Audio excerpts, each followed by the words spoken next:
Hey there, folks, and welcome back to the Taulantia Campaign. Last time, we went through a lot of information about our general starting situation and who we have around us that we need to keep an eye on. But our eyes are firmly cast north at Kawia, who we have a claim on from our War Council, and no truce with for reasons known only to the gods themselves. Now, I'm hoping that Kawia will bring in their neighbor Abria in an alliance and entrance into the war type deal. That is the gamble I'm making. Of course, I have a claim being fabricated on Darcia at the moment, hoping that that happens. In retrospect, probably a little too aggressive for me to do something like this, a little out of character. What can I say? Episode 1, I was just real excited and I was kind of acting wild, so let's try and not be that crazy in the future, he says to himself. But anyways, we're going to go ahead and start the game here after a full hour or so from the previous episode. Being on pause, you'll be pleased to see me finally unpause the game, on speed 2 of course. And I have my armies up and moving. The army from Greece will probably not reach Lissos before the war is declared in 1 month, but of course we'll see what ends up happening. So, also I should note the Civil War notification up here. I have 21 months to get this resolved. I just need to bribe Carbos or Labios, and I just need 5 months or 4 months of political influence generation, probably only 4 months, to have enough for a bribe, or something else may change. Carbos is very much on the edge. He's 33.1%, so I didn't think 33.1 counted as 33, but I guess it may be below 33.5. We'll see what happens with Carbos. He'll probably be bumped up above the threshold, because it's only because Carbos is at the threshold too that we're actually at the 44% as opposed to below 25%. So hopefully that makes sense. Probably not, but that's okay. Let's go ahead and get this game going. So we're going to just keep our Greek levy on the way over, and of course keep an eye on the situation around us. We can see, by the way, that we can also keep an eye as well on Kawia if they get any alliances. Probably not, just because it is only 1 month of time, so not going to be a huge deal. Also noting, I don't need to build a larger fleet before the Darcian War, because if Abria doesn't join the war, then they'll give me a military access treaty. So we should be in the clear. And it is now the 1st of November, so now we are ready to start the war. The levy is on the way. We're going to hit Lissos on the 18th of November, but no need to wait. Abria, or rather Kawia, is now able to be targeted by us in a declaration. Looks like they've started importing woad from Dardania. That's awkward because we're about to... no, that's wrong. They're importing woad to Dardania, because of course they live in the province of Dardania. They're importing from Lato Brigia. You'd think I would have known how to read English by now, but I guess not. Anyways, we're going to go ahead and declare war on Kawia and bring in Dardania, our good friend in the north, to come in on the other side and get them distracted over in the forest of Gabolaean, hopefully, while we work on Skodra and their mountain fort Labiatin. I really want to avoid attacking them in Labiatin, even if it's a 2k v 2k type situation. Defending in the mountains is something I don't want to face against. Let me rephrase that. Attacking in the mountains against a force that's defending in the mountains is something I really don't want to face, particularly with my manpower anxieties, which are already beginning to creep up on me. Let's declare the war. And Kawia may also, it should be noted, ally Abria during the war and bring them in. If not, what we'll do is once this war is done, we'll get, and once their claim is also done on Darcia, we'll get a access treaty with Abria, just walk through Abria to Darcia and fight Darcia and whoever their allies are. And then once that's going, we'll start fabricating on Abria. So that's basically the way we'll approach this. All right, we declared war on the Illyrian, the Illyrian local power of Kawia have all rallied together to defend in this war, so strange diction occurring there. Let's head to Skodra, and we'll meet up in Skodra with the other force too. I'm not going to enter Labiatin with only 2k. I want to have the 4k, especially if there's a force there already, so we'll see what happens. And Dardania being in the war. What this is going to do for us, by the way, is not so much the Dardanian soldiers, but the Dardanian land. All this land is going to pull away our enemies to go siege down their unfortified provincial capitals. The AI loves to do this.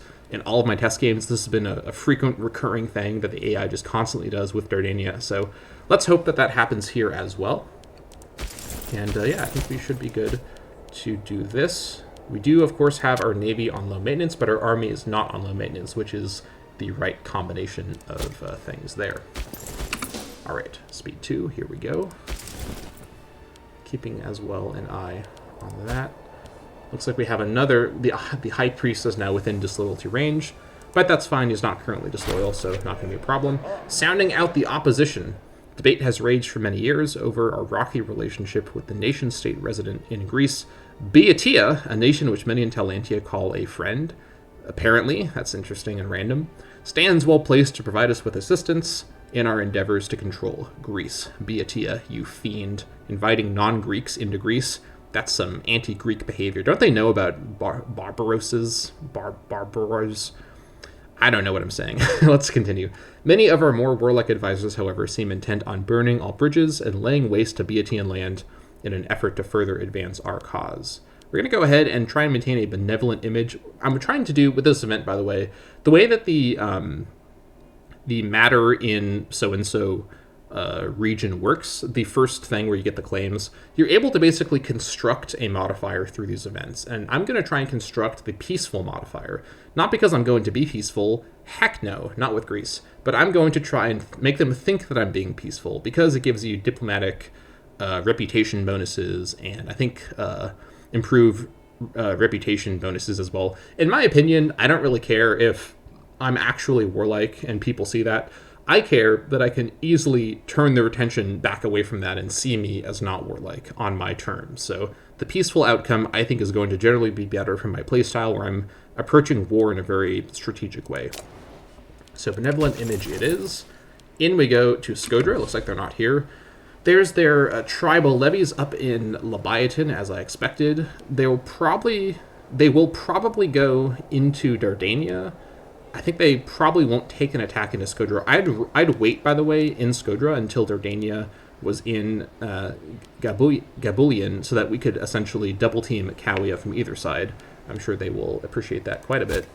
So I'll go ahead and get my my Greek levy up to Skodra as well. Let's keep an eye on the supply limit too. This rough Illyrian terrain is going to have low supply all over the place, and each of my levies should be 3 supply. So supply limit 15. 6 is less than 15 if you didn't know. Glad to teach you about that if you weren't aware. And so that way, with that in mind, Skodra should not have supply problems for us. We can head on in. And in the meantime, I'm also deciding if I should continue, or if I should get around to building up my navy. I think probably not. I don't need the navy for the Darsine War because of the military access treaty I'll get with Abria, so we should be in the clear. Although I will keep an eye, though, on what's going on around me, particularly Macedon, who is likely to start fighting Antigonids any minute now. They're just rearing to go, but hopefully I will notice that when it does start happening, just so I can keep track of it, because it's important for me to keep an eye on what Macedon's up to. There goes the Kawian forces from Leviathan, as anticipated. Off they go. Pretty dumb move from them, because they could hold Leviathan against a much larger force, but it's fair enough. The AI in this game makes a lot of strange decisions, if you didn't know. All right, so we got Skodra. Technically, I could end the war here with just Skodra if I was allowed to, because this is all the territory from Kawia I specifically want. But of course, controlling Leviathan and the forest of Gabulean will give me access to another 2,000 men from the quote-unquote Macedonian levy, for what that's worth. So let's head into Leviathan with our 4K force. The supply limit here is only 9, but again, 6 is less than 9. That is some hot and fresh arithmetic straight from me to you. So we're going to head into Leviathan and hope that the Dardanian forces can distract the Kawian forces in Dardania for the duration of the siege. If you've ever seen the Taulantia campaign, you'll know that this game has it out for me with these siege timers. So we're going to sit in Leviathan for probably the next 30 years, just sieging this thing at 49% siege tick per month, or something like that. We'll see what happens. In fact, I may, if I'm very brave, which I'm not going to be, I may actually lower my army maintenance, but I think that's probably even too crazy for me. Here it is. I just noticed this. The Abrians have allied Kawia. Higgity heckity, that's what I want to see. Why did I say that? Oh well, I can't restart the episode. I'm too far in, I'm too deep in, so you're just stuck here with me in this hellish world that I've created with all my strange comments. So Abria has allied Kawia. That is what I wanted to see. And this means that Abria could be called into the war against me at any point. It may have just happened this month because they haven't been called in yet. And they may not be allowed to be called in for a little bit. But this is phenomenal. This is exactly what I wanted to happen. So now my risky claiming of Daursia and not Abria is going to pay off in the long run. That's what I want to see. So I'm not going to actually annex Kawia until they call in Abria as a result of this. Probably I won't need to wait too long because, again, The siege timer on Leviathan will take a very long time, but that is good to see either way. Looks like Dardania is going to fight them, or maybe not, they're going to get away. I guess that's fine. Keeping an eye as well, we have a lot of disloyalty now. Holy moly, 44%. Not entirely sure what's causing all this disloyalty, but hopefully we're able to address that sooner or later. Pause on 1st of January here as well, Fortress under Siege. Good stuff. Let me just take a quick look here and see what is causing all this disloyalty. Power base. Really? How? What? Okay, Counselor ignored. I know why you're upset. Well, fortunately, only 2 of them are below the level. The other 2 are just near the threshold, so I only need to bribe either Labios or Carbos. We should be in the clear from doing that. And let's see here. Okay. Unpause there. Sorry to unpause there, or sorry to pause there, rather, but wanted to take a look at that and see if there was some modifier I wasn't aware of causing loyalty problems. There's the Battle of Vicianum. Looks like Dardania is going to lose, which is unfortunate, but the Cowian forces are going to be thoroughly thrashed and will hopefully take a lot of casualties. Oh, wait a minute. Dardania may win this, actually. Hold on. Surprise twist from Dardania. Honestly, wasn't expecting that. Dardania rolled really well in that fight, although it looks like Cowie is getting a godlike roll at the very end there. But yeah, Dardania actually won that fight. Actually kind of surprised by that because they were losing for most of it, so happy to see Dardania pulling their weight. Again, Dardania is in this war mostly just to distract the Cowian AI, but if they're going to beat the Cowians in the field, I will happily take that too. The matter of Greece. The region of Greece has remained a valuable source of trade and commerce for our nation for many long years. Many amongst the court insist that such a bountiful land would serve much better purpose if fully integrated under the Taulantian banner. Many amongst the court being myself, of course. Of course, as with all matters of state, many are in opposition, claiming that a healthy relationship with their neighbors is far more important than a wanton land grab. The leaders of each side have presented their arguments and asked for an arbitration as to which method would be more appropriate in our dealings with the various state resident in Greece. Okay, so we long for friendship and cooperation, and I'm doing big air quotes as I say each word there, in Greece. And Bisios Agra is going to lose loyalty. He's at 52, so that's fine. All right, we're going to build a very peaceful modifier for this event. Still no Abria in the war. That's not great. Hopefully now that Cowia is fully losing the war, they're going to get scared and call in Abria. We'll have to see if they go around to doing that. But they should. Again, there may be some sort of timer that's going to slow down Abria being called in, but I think before the war's done, they should hopefully be called in. If not, again, we'll just do what we planned before and just have a military access treaty with Abria for the war against Darcia, which we honestly may even finish this war before that claim's ready, although I shouldn't say things with so much hope, because nothing ever goes according to plan in my campaigns on this channel. Also, we can now, I forgot to do this last month, that's fine. Let's go ahead and bribe one of our family heads here. Who is going to be a better bribe target? Probably Carbos, because his loyalty is higher, so he's likelier to be above that once the bribe wears off. That'll be 5 political influence. That's 100 gold from Glaucius, which we can afford. Glaucius does have some personal wealth to spend on things like this. And what else is it going to do? Glaucius gets 1 corruption. That's okay. Corruption just causes a higher wage, so Glaucius gets paid more, which will help pay off his 100 gold loss from this, ironically. Carbos also gets 5 corruption, which is not great. He's a researcher, which I don't think is a super high-paid position. I guess it doesn't really matter. I'm overthinking it. This is only a few gold pieces at the end of the day. And he gets 100 gold and 15 loyalty for, let's see here, for 3 years. So that should be... No, for 4 years, not 3 years. Hold on. 48 months is 4 years. Yeah. Let's go ahead and bribe him.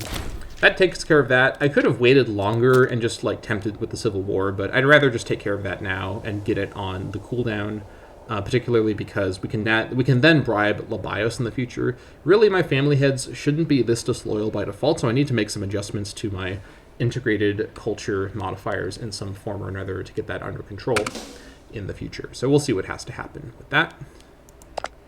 Keeping an eye on Abria as well to see if they join the war. Hopefully they will, but Cowia really is not looking too good.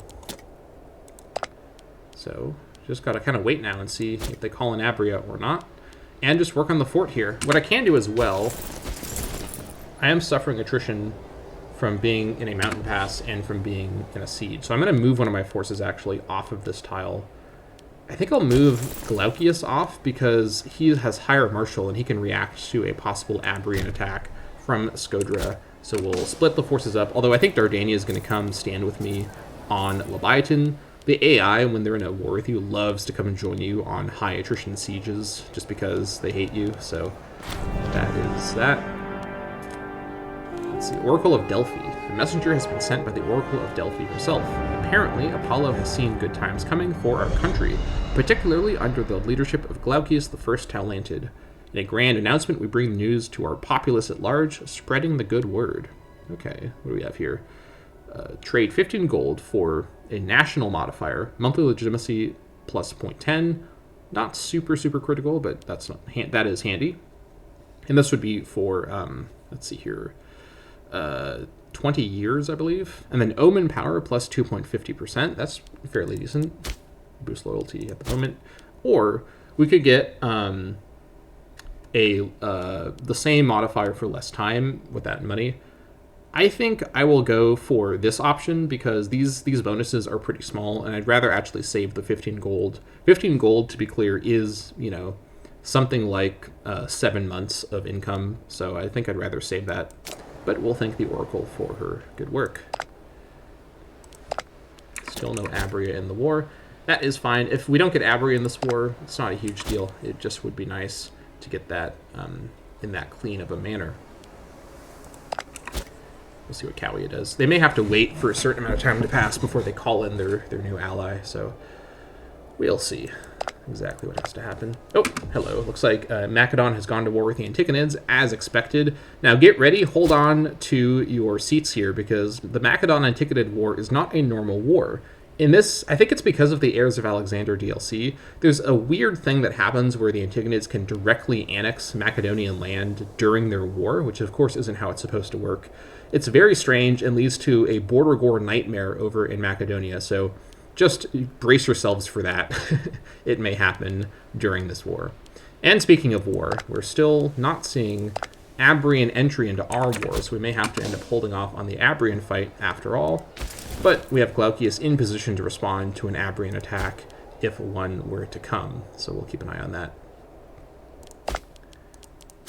And aside from that, I think we're doing fine. We could also actually bribe Labios now. We have enough political influence, but I'm going to not do it because I'd rather have the bribes be staggered so I can keep everyone. Oh, Macedon's hired some of the mercenaries who are living in Epidamnos. Interesting stuff. 28%. Let's see if we get this. I almost would rather not get it because I want Abri to be called in, but again, we'll see. We will see. It's fine if they're not. The thing is, I'm hoping to be rewarded for my greedy behavior, and maybe that's not the way I should try and live my life. We'll see what happens. Also, I hope that Dardania flips this to my control. I would like to have that for myself, ideally. 28%. Nope. As expected, I'm not going to get it. 42% now. The Great Wait begins. Also keeping an eye on what Epirus is up to, and Apollonia. 42%. Let's see here. We're definitely going to finish this war before the Darcian claim. So we may actually lower our levy for, well, maybe we get a month or two of lowered levy just to get the people happy. But we'll see what ends up making the most sense for us. The court speaks. Okay, so this is now the 1st of October. 451, 1 year after we unpaused earlier in this very episode. And we've now finished the Matter of Greece sort of threshold mission where you generate your modifier. Rhetoric and debate have raged for a full year. The court of Taulantia has reached a final stance on the Matter of Greece. Drawing a sharp breath, the herald recites, quote, "Protect the weak of Greece," with a big air quote that hopefully no one noticed. Taulantia gains respectable olive branch for a period of 20 years. Is that right? 240 months. A long time is how much that takes. Diplomatic reputation +4, which is great because this is just going to affect everyone's opinion of me. Improve opinion maximum +10% so we can boost relations with someone ahead of time to avoid aggressive expansion, tanking everything.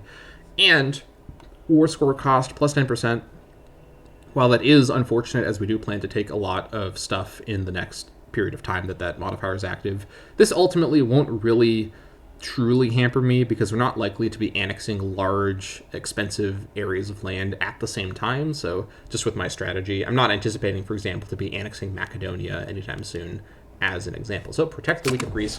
And because it is October 1st, this is now a great chance to do what I said I'd do, which was the quick reviews of my general population and characters and whatnot. So let's go ahead and do that now. Now, there's not much to say yet because there's so little time has passed. You can see already the loyalty problems I talked about last time happening in my Epirus holding of Bylus. Particularly, it just says Bylus minus 0.20. As I talked about in my Akenia campaign, the way province loyalty is calculated is beyond human comprehension.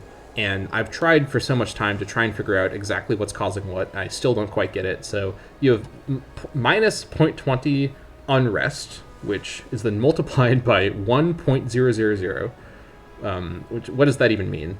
And that seems to be caused by unrest, which is from 2.51, which you'll see there is causing territory provincial loyalty minus 0.20. So we found the source there. It's unrest.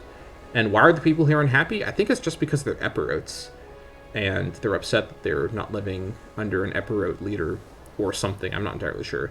I think the main cause of this really is actually the existence of war exhaustion and the fact that they're currently in a levy doing a siege, because of course the people of Bylus are in, quote-unquote, the Greek levy, in theory at least. I'm not entirely sure. Either way, we already do have a bit of war exhaustion, 0.42. I told you before this was going to creep up on us, and already within 1 year we have 0.42. Notice this is 0.42 after not losing a single battle, and actually not even fighting a single battle. This is just from being in a war at all. Given my aggressive early game plans, this is going to become a recurring problem, and so I'm actually considering grabbing Invoke Devodio at this point, because we don't currently have any tyranny, so there's really no cost at all, because we need to take advantage of our tyranny loss. And 1st of October is a perfect cooldown point to do something like this. So let's go ahead and grab Invoke Devodio to start canceling out the war exhaustion and just cut it down a bit. We're not going to be able to keep it on a downward slope for long with the war exhaustion ballooning over time, but this will help to keep it down. And honestly, we will probably have to cut into the Invoke Devodio cost increases as we click this button multiple times in the future. It's just something we'll as I said last episode, we have to really work around the war exhaustion in this particular campaign with the amount of aggression I plan to do. Anyways, I guess I could have talked about my population, but I basically addressed what I needed to with the population I currently have. It's basically just Epirotes and Bylus are mad, the Italiotians in Epidomnos are mad, and the Taulantians everywhere are pretty pleased with me because I am Taulantian too, and we all kind of understand what the heck is going on in this particular situation. All right, 42%, there it is. Siege of Leviathan is... Oh no, I depopulated it. Ooh, that's really unfortunate. I have never seen this be depopulated from the siege in my test games. Well, that's a problem, because now I can't take Leviathan. And now this also means Jordania may not give me access to Gabalaean, because I don't control land next to it. What I can do, though, is I can still end the war in the way that I like. I can take the less good outcome where I just take Skodra and I just leave Leviathan alone, unfortunately. I can later populate it myself. Of course, now it's depopulated. I think we just have to take the loss here. They also still haven't called in Abrion. I don't think they will at this point. So let's go ahead and just proceed here. I guess I will just give this to Dardania, just because I'd rather have them control it than have it be left with a remaining Kawia. So this will be the peace deal we go for. Unfortunately, we're not going to be able to get Leviathan, but the good thing is when we do end up fighting, Abria in the future, we can always take Grabion and get our extra 2,000 men from there. So it is what it is. A little bit of an unfortunate twist at the end, but I was not expecting to actually depopulate Leviathan by sieging it. That's never happened in my test games. You take the hits and you move on. So we're going to go ahead and give Cowian Illyria Greca to Taulantia and Cowian Dardania to Dardania. Okay. Alright, so we got that peace deal. Good stuff. And we should now be in the clear to... I think we do have time to lower our levy. We have until the 1st of May, 452, for the claim on Darcia to be ready. I think we should probably be fine. I'll get military access with Abria. I guess I could get it now, honestly. I'll just get it now. Get this in place. Just so if they change their opinion of me in the future, I'm not able to... I'll be able to get it without trouble. So that should be good. Let's lower the levy. We should have time to expand all levies. What I mean by time is, of course, you have to wait for a cooldown once your levy is lowered to re-raise it. And also want to make sure that I have time, if I'm going to lower the levy and turn off army maintenance, to get my morale of armies malice back up. I think I do. All right. Let's get the folks back to their farms just in time for the harvest season here in October and lower army maintenance. Again, this doesn't actually increase my money because I'm not paying for any legions. I only have levies. But this will give me 5% integrated culture happiness while this is on decreased pay, so that's going to help out with a number of things. And we now have access to the settlement of Skodra. So that's better than nothing, I suppose. It is, of course, full of Taulantians. That's pretty good. A bunch of tribal Taulantians, which makes sense. So that's pretty handy. That's going to actually increase our levy, possibly a little bit. Not enough to get us over the 4 minimum, but it is better than nothing. Now, I think what I might do is now at this point, I'll start saving up my political influence for a claim on Abria, because I guess it's possible Darcia could ally Abria too. We'll wait and see within the next year when I have 20 political influence to get a claim on Abria and see if they've been allied by Darcia. If Darcia allies Abria, that basically solves our problem, but that's a little bit out of my control. So let's resume. Now we're just going to wait for the Darcian claim to get going, and we'll take a look at our characters here. Yeah, so we'll see if this starts to improve. Looks like it's still going in a pretty bad direction. We've already got it on the right policy for that, so it should be okay. Aside from that, nothing really too exciting to look at here. Now, my sons don't tend to get married on their own very quickly, so I may need to go tell them about this wonderful thing called matrimony in the ancient age, have them producing children themselves, because of course I have a lot of sons, but they don't have any kids of their own, and they're already in their late 20s, so they should probably get to it. Now, I think I'll have Taulus. I may just arrange a marriage for him myself, because there's actually a number, because the way arranged marriage works in this game is you pick from within your own household. So of course these aren't relatives of Taulus, but these are people who are part of the greater Taulanted house, and some of them are actually pretty good. I've seen them in my test games. We have a number of pretty good-looking candidates, including Terco. She's very, very good. She can actually boost a number of Taulus's stats, by which I actually mean all of his stats. All of her stats are better than his stats. And if she were the consort, she would boost the stats that she has a higher number in than he does. She also has some good traits here. Chaste, which actually isn't so good for the purpose of fertility, and Merciful, which will give her... actually, this wouldn't really matter anyways, because Charisma is just... yeah, it's just boosted already. So nothing actually to note here with the traits specifically, but Terco would be a good match. So let's go ahead and get this set up now, just so that he has a spouse, and in the game, he may start to consider producing youngsters.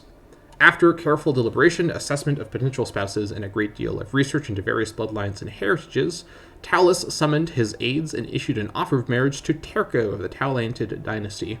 Despite the appearance of Glaucius to the Taulanted family, it seems that all concerns were salved by the wonderful garments that Taulus had offered up in support of his proposal. Splendid.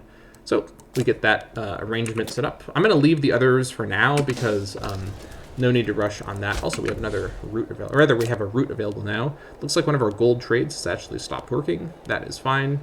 Actually, a lot of the trades aren't available now because people are trading with each other. What we can trade for is something else of value for now, while gold isn't available. Probably, let's trade for livestock, because that's 0.3 is the highest value we're going to see from a trade good right now that's available, and livestock is so plentiful that we'll be able to re-trade with it again. Let's trade with Macedon, trade from Pelagonia, get some livestock in the capital. Good stuff. How is this war going, by the way? It is going.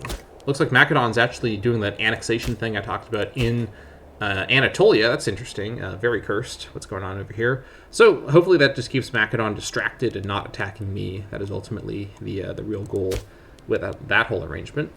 Now, because of where Leviathan is, we have to colonize it from Skodra, so that may take a while, because Skodra isn't going to be super populous for a while, but I guess it may get to 8 pop sooner or later, so we'll see what happens with that. Hopefully Dardania doesn't colonize it before I do, but we'll see what happens. That's unfortunate, but it is what it is. We just have to proceed. Of course, this is an Iron Man save, so no reloading allowed. That is all fine. Let's resume. I have my coffee here. I need the energy to work through all this complicated ancient age stuff. The claim on Darcia is continuing along here. This is all looking fine.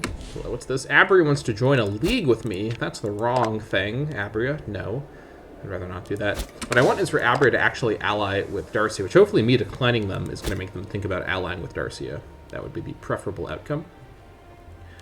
Now, Apollonia and Epirus are still on the back of my mind, but they're not going to be targetable by me for a number of years because of those truces I have. So we'll have to keep an eye on that. Apollonia also, as if to taunt me, always gets the Matter of Illyria mission, whereas I was not able to get that. So they get claims on all of Illyria. This happens in all of my test games.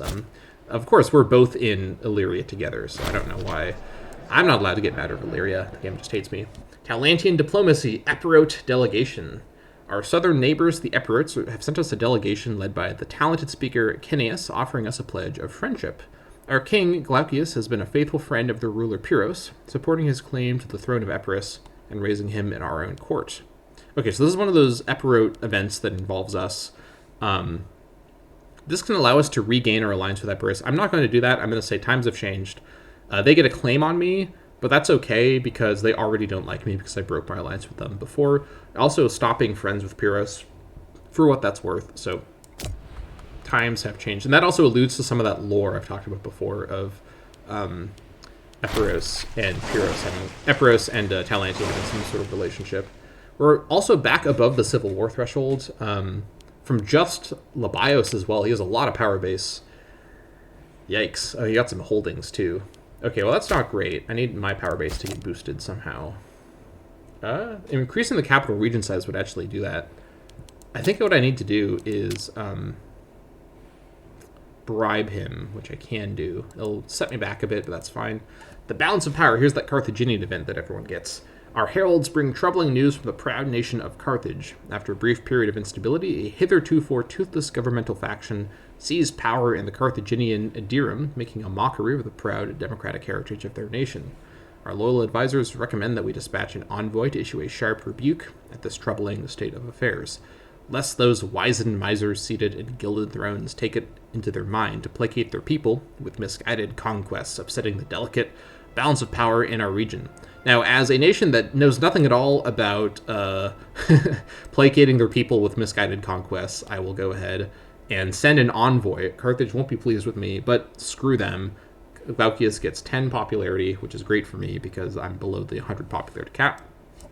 Carthage is very unlikely to declare war on me over that great affront. I guess we'll see what happens. Carthage could do all sorts of crazy stuff. Who knows what they will do. Speaking of crazy stuff, Rome is occupying Samnium, so that's pretty much on track for them. Looks like Ancona and Umbria are also fighting up there, so good to see that. Now, I could also bribe Astrovinid, which I think I should at this point. I'm so close to the threshold, though. It's just him is the issue. It might be better to go for free hands with Astrovinid. He has no corruption currently. It will end up costing money in the long run, but this character is going to be a recurring problem character, and bribery may not be enough with this guy. Then again, well, 15 loyalty would put him at 41, so that would be fine. I think given how little wage he probably is costing us at the moment, let me actually check that right now. Because, of course, what corruption affects is wages. I think he's the, let's see here. Where is he on my list? Hold on. He's the court philosopher, right? I actually don't even see him on the list. I must not be paying him that much if he's not even on the list. So let's go ahead and give him free hands. That will permanently make him not a problem character while this is active. There we go. Just get that under control.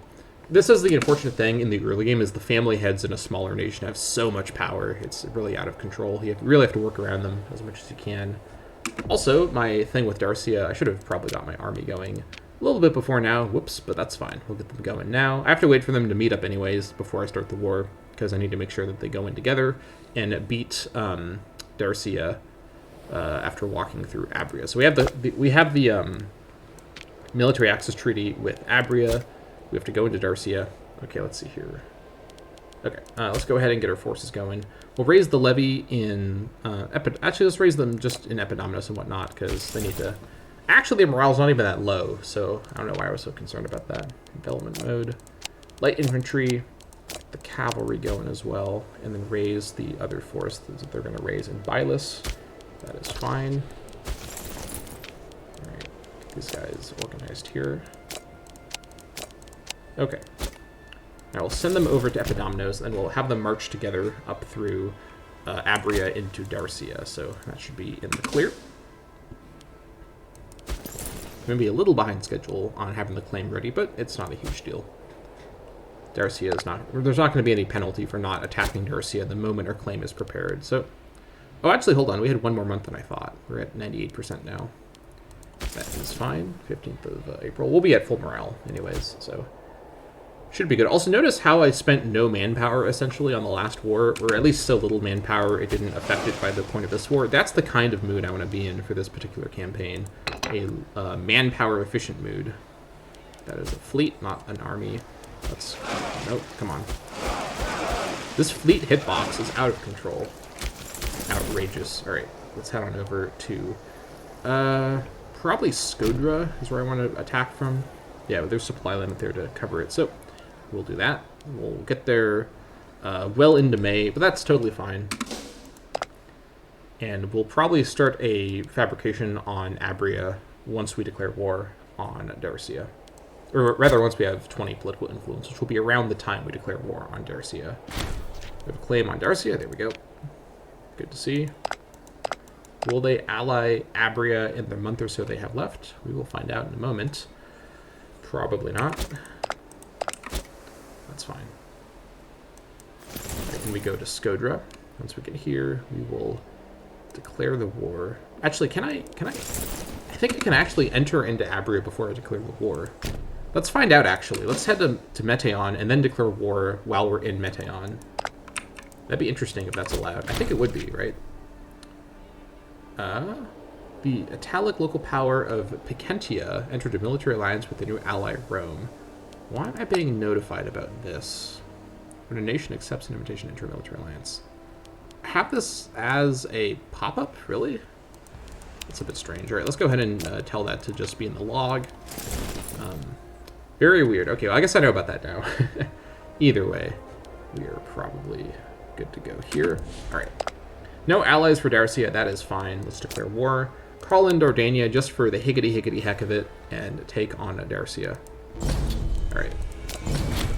Alright, we did not get kicked out of Abria. That's pretty good, so we know now that military access treaties don't force you out when you enter war on someone next to your treaty partner, so that's good to see.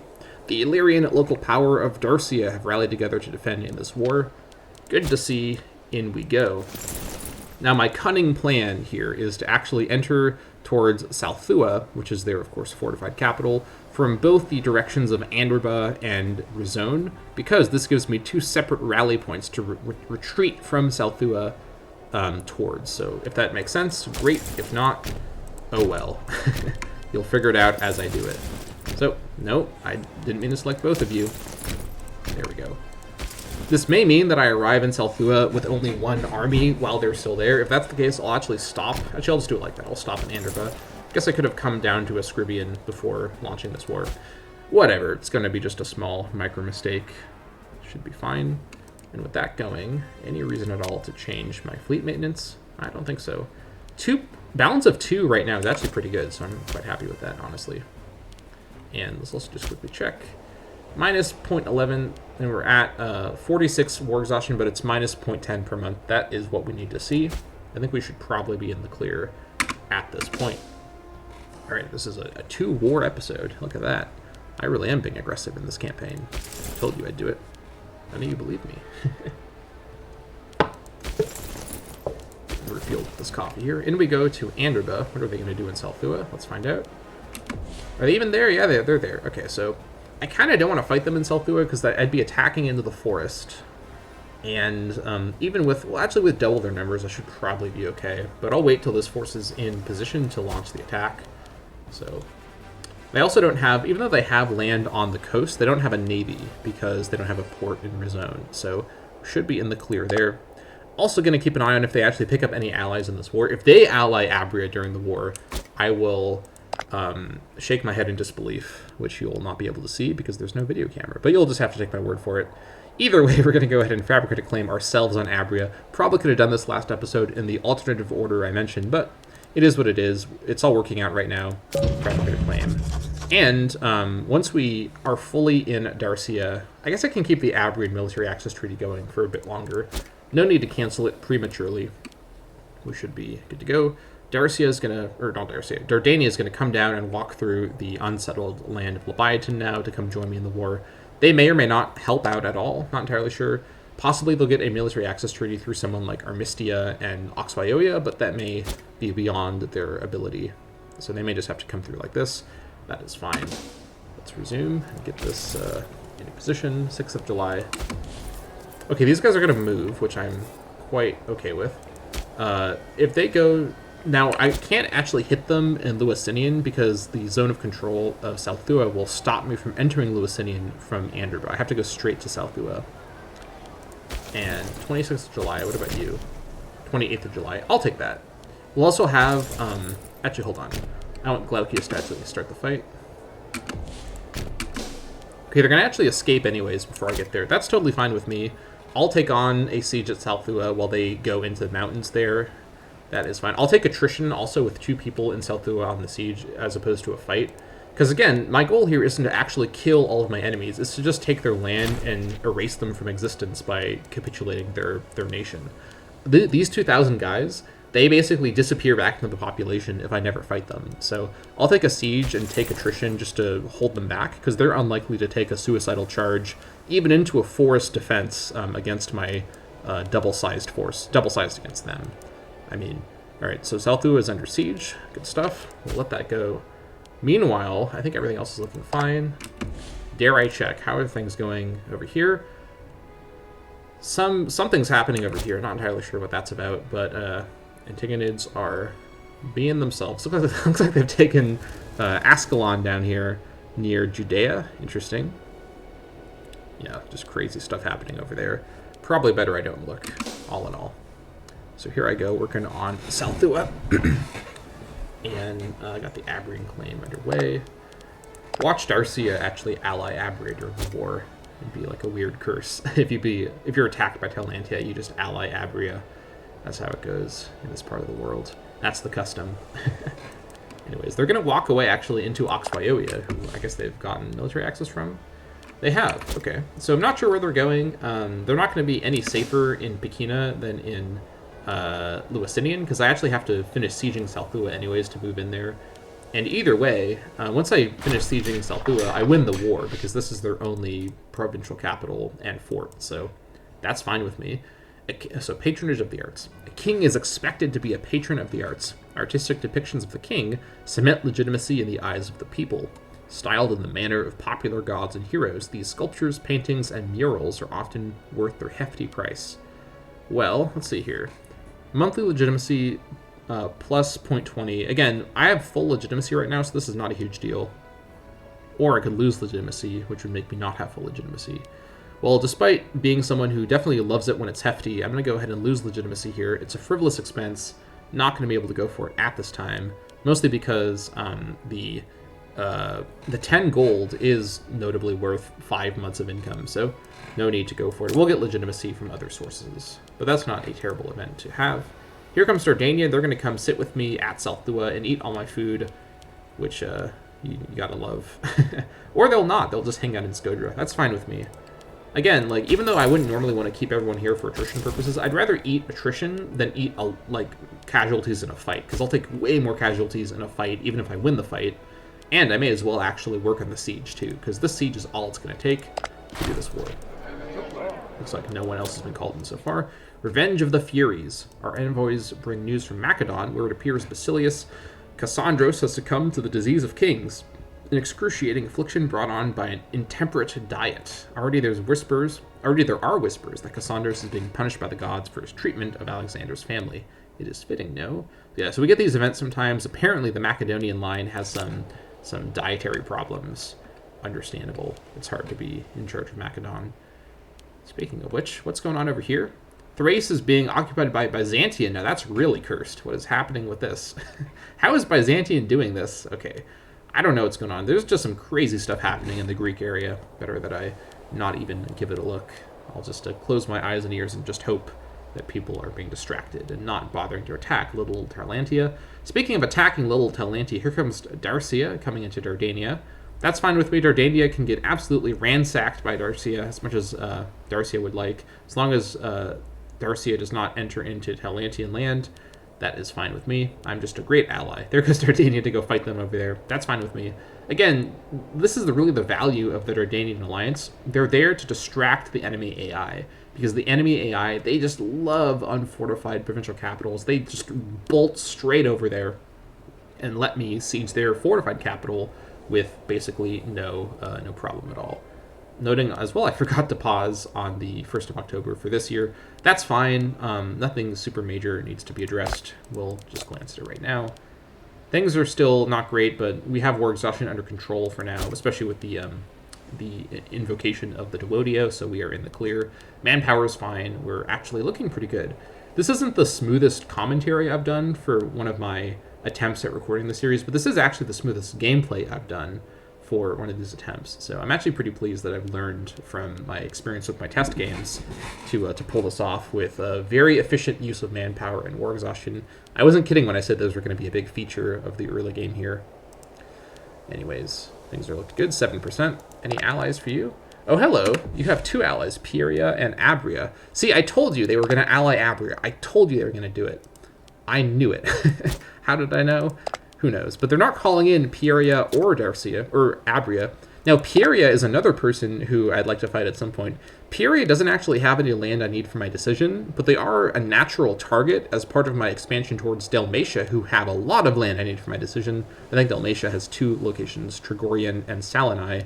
So I would like to fight Pieria at some point. Pieria is one of the lower priority claim fabrication targets, because after Abria, my next claim would probably be on Oxwyoia, particularly because I'll already own Darcian land.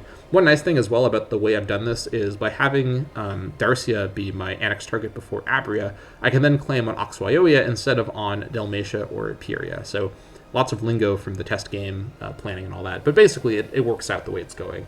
If Abria joins the war now, that's not the worst thing, although I do have a claim on them anyways, so we'll see what happens. Either way, Abria and I are going to fight sort of soon, whether or not they join this current war. So we should be in the clear. Looks like Dardania is going to retake their land. I don't know what Darcia is doing. They're just running around over here. Very strange behavior. If we win the 7% siege, then I'll be thoroughly pleased. I'll make a sacrifice to Zeus in the true Taulantian mindset, just out of how pleased I am. I'm sure Zeus will really appreciate it. All right, 7%. Let's see it. Nope, 14%. All right, I'm never going to worship Zeus now. He'll have to just accept that. Him and I are through. Despite all the love we've shared, we'll just never be together again, Zeus and I. Anyways, I don't know, I'm talking about my personal life on this this channel here, but here we are. Probably shouldn't drink all this coffee. It's making my commentary get real strange. 14%. Let's see if we win this siege timer. Come on, please. Nope. All right. Now Zeus and I are never getting back together. It was like lightning, I tell you, the feelings we had for each other. Really just can't be felt again. I'm really amazed with my manpower management in this particular timeline. And yeah, like I'm looking for things to talk about because there's just nothing to say. Like Dardania is doing their job. We're keeping Darcia over and distracted. Nothing to worry about over here. The home front's looking good. I've got the siege going. 28%, come on. Nope. There it goes. Well, we just have to wait and see what we got. I could give my sons, I could tell them to go look for wives, which I should probably do actually. Let's just get that going because I need my kids to start producing heirs because I'm trapped at the moment in full agnatic primogenitor, which means only sons can inherit. That's no good. We're going to have a lot of trouble with not having sons available, especially after this first generation. Because you start with, as Glaucius, you start with 3 sons, but generally speaking, in this game, it's like compared to Crusader Kings 3, where people are just just shooting out babies 24/7. In this game, the fertility rates are just abysmal. I don't know if it's because in the ancient age fertility was lower. I don't think that's true compared to the Middle Ages. I don't know what's going on. Either way, agnatic cognatic is much safer, particularly because if we have no heirs at all, the game just ends as a monarchy. So once I switch to this sometime soon, I'll need the political influence for that, and I may actually be in a point where I could potentially go for that political influence cost without compromising my rampage, just given how long the Abrian War will probably take, particularly... Well, actually, we'll see if they pick up another ally after I finish off Darcia. We'll see what happens.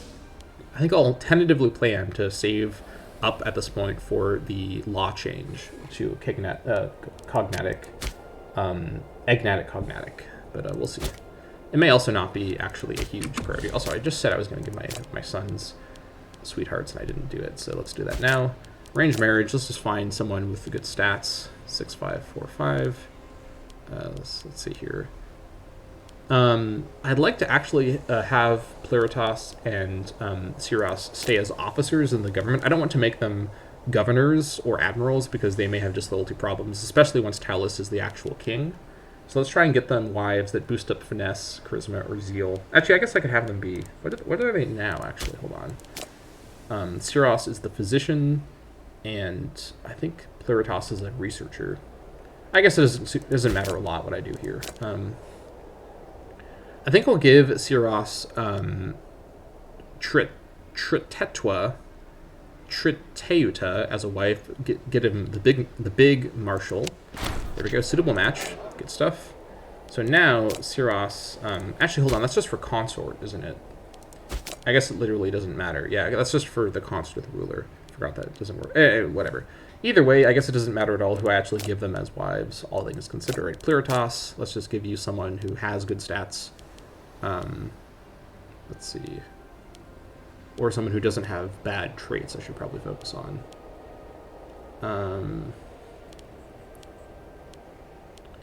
What did the other wife, what does she have as traits? Abrasive and rash. Some phenomenal wifely qualities, to be sure.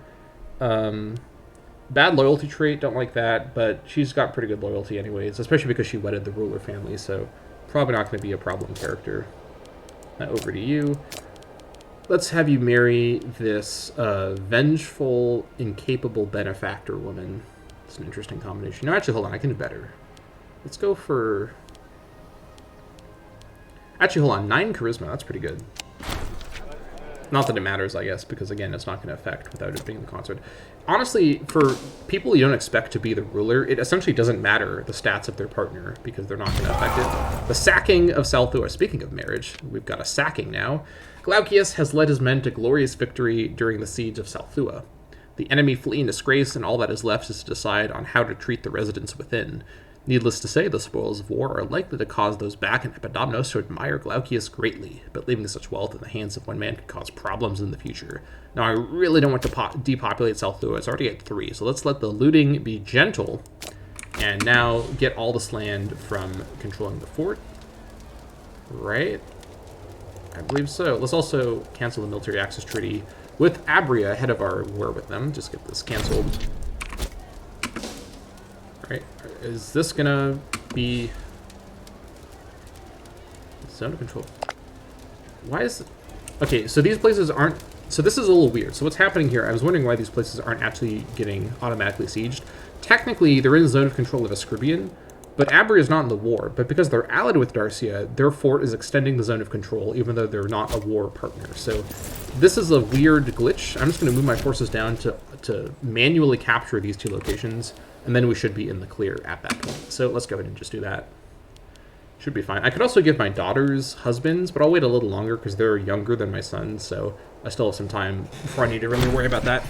Incompetent storage. Distraught officials from the province of Lyria Graeca are reporting that a not insubstantial portion of the province's grain reserves have been allowed to fester and rot away due to the ineffably incompetent practices used to store them. The local people are in uproar at their toil being wasted so frivolously and worry about having to go hungry. All look to us for justice in the scarcely unbelievable scandal. That is quite the way to describe this situation. The scarcely unbelievable scandal. Wow. People of Illyria don't want their food messed with, I guess. So we could lose some gold. 3.26 gold is completely acceptable. That's less than 2 months of income. That's okay. Glaucius could get cruel and gain popularity. For monthly tyranny, 0.02 is actually not a huge deal. Local slave output could be handy. And aside from that, enslavement efficiency and, yeah, Great Wonder construction won't matter for Glaucius. But this isn't the worst option. And the extra popularity is nice. And we get 3 tyranny. I think I'll go... I don't want to get this modifier for Albanopolis. Let's go ahead and just crucify the handlers. Should be fine. Alright, so let's go ahead and get these sieges done.